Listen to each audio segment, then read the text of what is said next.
Oi, gente, Roberto Hilubíscaro aqui. Em 2022, o norueguês Gunnar Vikemi roteirizou e dirigiu um filme sobre a Segunda Guerra Mundial chamado Marinheiro de Guerra. Tem mais ou menos uns 2 horas e meia e tal.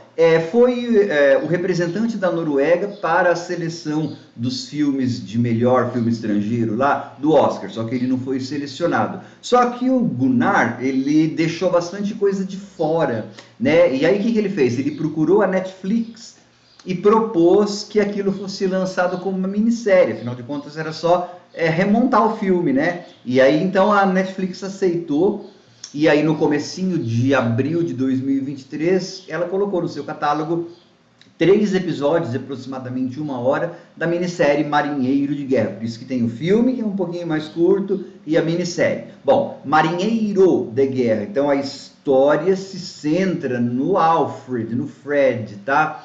E é um marinheiro que não é um soldado, ele é um civil, é da Marinha Mercante. Tanto é que várias vezes aparecem lá o número de navios comerciais da Noruega que foram afundados durante a Segunda Guerra Mundial. Tem que lembrar isso aí porque não vai ser uma narrativa de heroísmo. Na verdade, é uma narrativa sobre pessoas pegas pela guerra e que mais respondiam às ameaças e aos problemas causados pela guerra do que agiam. Então, nesse sentido, elas não são heróis no sentido dramático, dramatúrgico da situação, tá, pessoal? Eu não estou dizendo que o que essas pessoas fizeram não foi corajoso. Uma coisa é uma coisa, outra coisa é outra coisa. Estou falando herói no sentido de personagem principal de uma peça dramática. Só que antes de continuar, eu gostaria de convidá-los a se inscreverem no canal Robertando,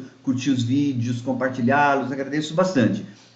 Convém lembrar também que a ênfase é na amizade deste homem com outro homem e outras pessoas do navio, tá? Tanto é que a história começa estabelecendo a amizade. Na verdade, a história começa lá com um amigo resgatando o outro, mas para a gente conhecer esses personagens em 1939, alguns meses antes de estourar a Segunda Guerra Mundial, a gente tem uma sequência em que dois amigos estão conversando sobre planos, um que tem família convida o outro que não tem família para jantar na casa, e aí nesse primeiro pedaço a gente vai conhecer a dinâmica desses dois homens, e presta atenção, por exemplo, no amor que a filhinha tem pelo Fred, pelo marinheiro, porque daí ele vai para o mar ficar 18 meses no mar. Só que a guerra estoura bem quando eles estão no mar. E aí a Noruega, né, o governo norueguês,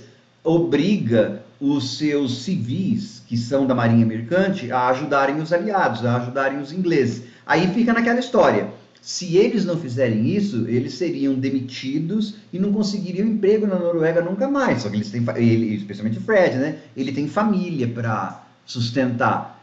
Só que daí o filme vai questionar o seguinte: eles não podiam dizer não, só que compensava, no final de contas eles foram recompensados por ajudar, tá? O filme ele é bem deprê nesse sentido. Então o que a gente vai ver durante anos que vão, sim, 1939, 1942 e tal, a viagem desse cara que deveria ser 18 meses, ele não vai ver a família durante um tempão. E aí então a gente vai tendo diferentes formas subalternas, né, diferentes formas lá de baixo, de não soldados, tal, de lidar com a guerra. Gente que vai se juntar ao esforço bélico com vontade, gente que vai fazer só porque tem que fazer, porque precisa do emprego, o que isso vai ocasionar nas relações familiares, se as pessoas vão voltar ou não. Tal. Então o filme vai falar muito também sobre comunicação, não só no sentido de uma grande falha na comunicação que vai causar uma mega tragédia lá entre esse marinheiro e a família, só que também o problema de comunicação, assim, a gente só consegue se comunicar melhor com pessoas que a gente tem parceria, com pessoas que têm coisas em comum. Então você vai ter que prestar atenção na trajetória, especialmente desse marinheiro, do Fred, né, que é o principal, para ver como que ele e interage com o amigo, como que ele interage com a família no antes, no durante e até no depois da guerra, porque a série vai até 1970 e pouco, tá? É episódico, né? Então tem hora que fica aquela tela preta, e vai marcar os anos, mas toda hora lá tem 1943 no Canadá, a série vai para cá e para lá. Ela é bem deprê, tá? Então você tem momentos em que as pessoas estão no mar, caídas lá no mar, tendo que tomar decisões que são complicadas, e tem alguns achados cênicos bem legais, né?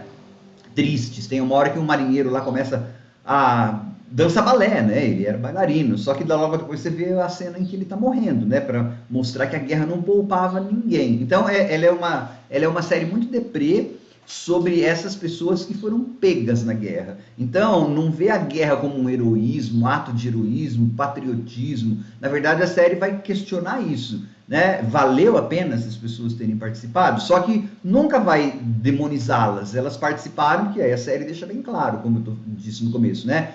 Se eles não participassem, eles iam ser taxados como traidores da pátria e não iam conseguir emprego. Como que é família, no caso do Fred, que tinha família, tá? Então ela é uma série bastante complexa. Muitas pessoas podem achá-la lenta. O primeiro episódio poderia ser um pouquinho mais dinâmico, talvez, para pegar mais público, eu acho, né? Eu não me entediei, mas eu falei, vai ter gente que vai desistir, porque o primeiro... Porque, assim, as coisas vão sendo cozidas em banho-maria. É uma série que o drama vai aumentando de acordo, na verdade, com o tempo que a guerra vai transcorrendo, né? Porque no começo eles achavam que ia ser logo a guerra, né? E você tem cenas da família dele que ficou em Bergen, né? Ai, Bergen é tão linda. Quando penso que Bergen foi severamente bombardeada pelos alemães, eu não tenho nenhuma dó depois dos bombardeios que eles fizeram na Alemanha. Me processem se eu estou sendo politicamente incorreto. Porque Bergen é deslumbrante. Mas aí vai ter tudo isso na série, tá? E, na verdade, você vai ver, né, uma questão que eu acho muito importante nessa série, esses efeitos da guerra, eles não vão acabar com a vitória, porque, na verdade, a série, ela acaba questionando, mesmo sem verbalizar isso, a tal da vitória. Pelo jeito, ninguém saiu vitorioso. Ninguém daquelas pessoas lá de baixo. Nota, você não vai ter general dando ordem, são civis, né? Então, para uma série de pessoas, a guerra nunca acabou e elas, mesmo que a Noruega ou os aliados tenham sido os vencedores, elas não foram nunca, né? E aí você vai ver os silêncios que vão acontecer, enfim. Ela é uma série bem deprê, mas é um drama bem bom. Gostei bastante. Tchau.